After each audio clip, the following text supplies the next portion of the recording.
waxaan ahay musharax u taagan xilka gudoomiyaha midowga dhalinyarada beesha Waalmuge. madashan oo ay ku dhanyihiin odayaasha waxgaradka aqoon-yahanada haweenka iyo dhalinyarada beesha Waalmuge ayaa lagu dooranayaa hoggaanka cusub ee ay yeelanayaan dhalinyarada beesha Waalmuge. Xuseen Ibraahim Cabdi waa codeeyay.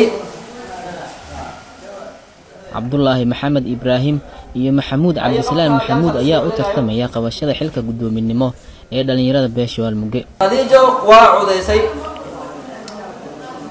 Xasan Maxamed Cabdiqaadir bixiyaasha ayaa u kala codeeyay labada musharax cid ay u arkaan inuu hogaamin karo iskuna hayn karo dhammaan dhalinyarada beesha Waalmuge.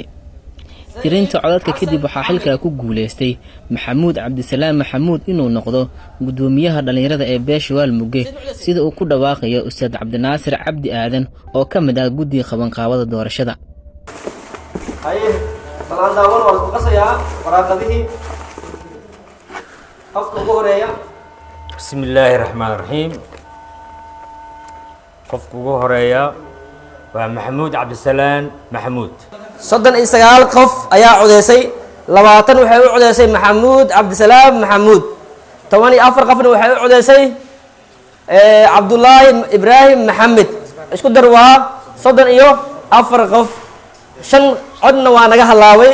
tirada guud waa 39 qof. waxaan shacabka siinaynaa gudoomiyaha cusub ee midowga dhalinyarada beesha Waalmuge. hala soo dhaweeyo gudoomiyaha cusub ee dhalinyarada beesha Waalmuge Maxamuud Cabdisalaam Maxamuud iyo Cabdullaahi Maxamed Ibraahim oo la tartamayay ayaa isugu hambaliyay hoggaanka cusub ee dhalinyarada beesha Waalmuge. marka ugu horeeyo xilka qofka u dhiibaysaan inaad u dhiibato waxa ka horeeyo inaad ku qanacsan tahay aad la shaqeyn karto aad ugu duceyso xilka uu haayo inuu Ilaahay u fududeeyo. waa maasantihiin walaalkay waxaan soo dhaweynayaa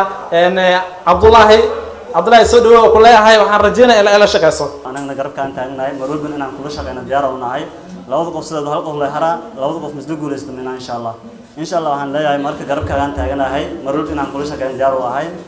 odayaasha nabadoonada dhalinyarada iyo habeenkii ku sugnaa goobta doorashada ayaa dhankooda u hambaliyay hoggaanka cusub ee ay yeesheen dhalinyarada beesha Waalmuge.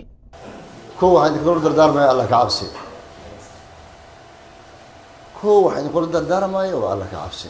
mar dhalinyaro shaqaa inay taalo horaha loo socdo gudoomiyaha la shaqeeya baan loo sheegin. aad iyo aad aan ugu faraxsanahay waan ugu mahadcelinayaa hawshan dadkii abaabulay maxay ahayd ka shaqeeyay in dhalinyaradan ay soo kacaan maanta ay macnaha ay hool isugu yimaadaan ka tashadaan aayahooda.